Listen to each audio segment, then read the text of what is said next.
Welcome to the Just Live podcast. I'm your host, Olivia Stevens, and I'm inviting you in on my personal journey of learning and discovering how to live a life with more connection, joy, and purpose.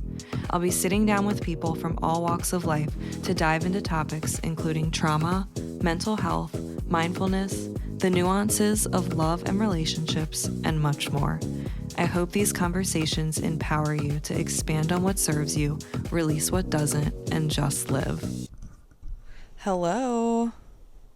Welcome back to the Just Live podcast.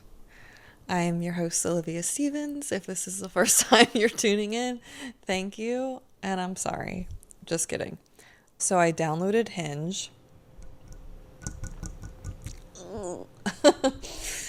You know, I am so against dating apps because they're fucking horrible. And I feel like every time I get on Hinge, that is just reaffirmed to me. And I know why these apps are so popular. They're so addicting because they feel like such a letdown. I'm like hitting the X, hitting the X, hitting the X, hitting the X. And I'm like, it has to get better. Like, it has to get better. Like, it's going to get better, right? 45 minutes later, nope, it's not getting better. But no, like, just 5 more minutes, there's gonna be somebody, it's gonna get better. And then it doesn't get any better. Oh God. And the pictures people post, like, I see the first photo and I'm like, okay. And then I scroll and I'm like, whoa, wait a second. That's not you. That is not the same person. Like, how did you, what? I also don't understand people using pictures that look like they were taken on a flip phone from like 1200 years ago. I'm like, what? Is that photo from your MySpace? Like, I don't understand. So I'll get on it and then a day later I delete it. And then 4 days later I'm like, okay, I get on it again and then I leave it active for a day or two. And I'm like, this sucks. This fucking sucks. Oh, God. Does anyone have any like Hinge success stories? I mean, there has to be, right? I know there's like a bunch of people that have. So I just need to like be patient and not put too much stock in it. But I want to talk about a few like dating faux pas and things that I have questions on. So the first is talking about your exes. So I recently went on a date with someone that I had spent time with before, had kind of dated very casually previously. I've known him for a couple years. And we've talked about exes before. He knows my situation. I know situations he's been a part of. And I guess the last time we hung out, there was some conversation about exes or this or that. And I guess mine came up in the conversation. And then like a few days later we were talking and I made like a joke to him, like, ha ha ha, like that's why you're still single. And then he said to me, well, you shouldn't talk about your ex on dates. That's why you're still single. And I was like, okay. I know people have said, don't bring up your ex, don't bring up your ex. But first of all, this wasn't like a brand new person that I just met. This person like knew me and my situation and we're like friends, or so I thought we were. So I thought it was like a safe space. Like, what, I don't even remember what I said. It couldn't have been that grand and important. But also like that is like, to me, I think it's a little bit of a red flag if you can't handle someone casually mentioning something about their past. It's one thing if they're going on and on and on about their ex on their date. Like, of course we don't want that. But if like something comes up and there's relatable within the conversation and it like relates to maybe that person's experience, then yeah, I think it's okay to talk about your ex. Also, that was a part of my life, and I think if someone can't handle even just hearing mention of that, that to me is like a red flag. I think that's weird. I'm curious about people's previous experiences. I want to know about your ex. I want to know where you stand. What happened? What was your experience? I want to know what you've learned from your past relationships. Like, what did you take with you? What did you like about that relationship? What would you change? How are you different now? You know, I think that stuff's important. I think you should talk about it. If you're not, I think that I think that leaves room for a lot of like potential issues. Like if you don't know like what someone's experience is or what they've been through, like how can you relate to them now and the person they are now and what they've been through and how they've grown because of that experience. So I think it is okay within the right context to bring up an ex. Any anybody? Comments, questions? Please feel free to share your thoughts on that. Okay, thanks. The whole like texting, wait to text, don't text, is they going to text me? Am I going to text them? That just like fucking throws me off because I came from a relationship where we talked all the time, every day.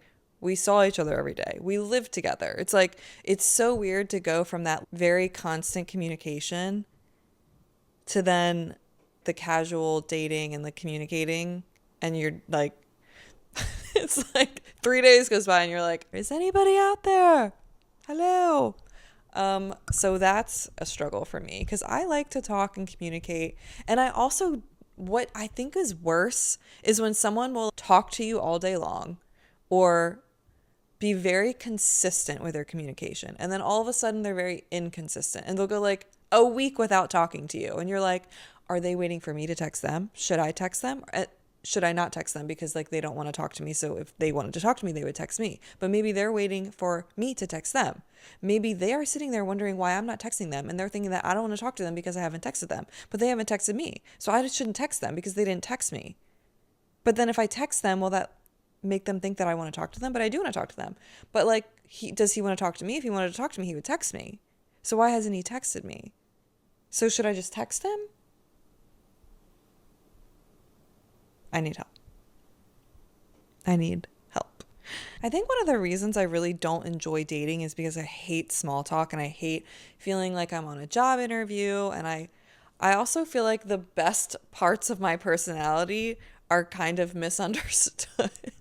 Like I love like my dark sense of humor and my sarcasm and I'm like a little jaded, but I also think I'm like super funny and quirky and weird and hi and like really caring and all of those things. And I feel like it's so hard to get across on the first date or even like the first couple dates. It's like, how do I act? Like, oh, what do I do?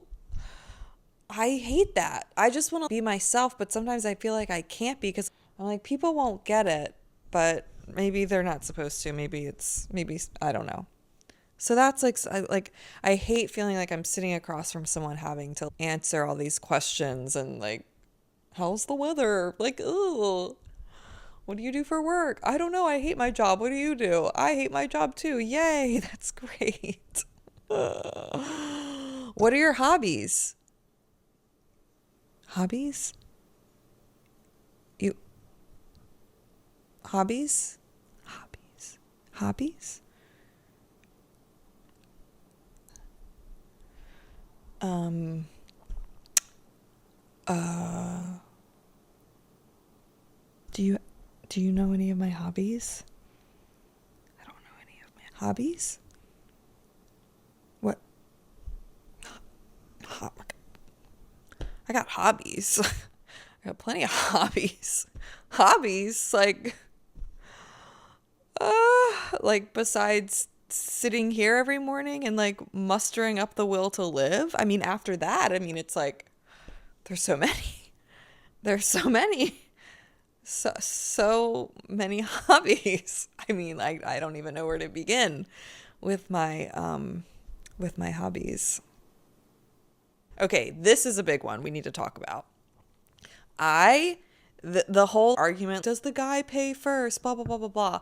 First of all, I don't ever think people should go to dinner on a first date. I think that is so weird to me and uncomfortable. You've never met this person and you're gonna go out to dinner, and then it's the awkward, like, oh, like, do I reach for the wallet, like, oh, let me, like, and it's like, is he upset that he's paying? Is he resentful? Is this like the 12th date this year that he's had to pay for somebody, and he's just, oh, here we go again, shelling out whatever. And it's just, it makes me so uncomfortable. I think a nice dinner should be like third, fourth, fifth date, something like that, where the guy genuinely is excited to treat the girl, to take her out, have fun, get some drinks, get some food, whatever. But a first date, like, I just think it's so uncomfortable. Like, I've decided no to that. Like, let's get coffee. I don't care. And people will argue with this all day long and be like, that's stupid. I don't care. I love a cup of coffee. It's low commitment. You can drink it in 30 minutes and say you got to go if things aren't going right. And there's just doesn't feel like this weird obligation and uncomfortableness with it all. So maybe I'll have a few coffee dates. I also like to do activities. One guy took me axe throwing. That was fun. That was a while ago. That was last summer. I haven't been on a first date since July. It is March. So I'm thinking that maybe the next time I jump on here, I'll have some more to report on the dating front. Maybe I'll have been on a Hinge date. I kind of just want to get out there just to like get rip the Band-Aid off and just what's the word? What's the word when you're like doing it again? When you like get back on the bike. I need to get back on the bike. Oh my God, this is going to be so bad. Oh, help me, Jesus. Does anyone have any good like date ideas? Wait, is it get back on the bike or get back on the horse? I think it can be both, right? Get back on the horse. Get back in the saddle. I don't think it's get back on the bike. It's get back on the horse. Get back in the saddle. Get back in the saddle. Okay.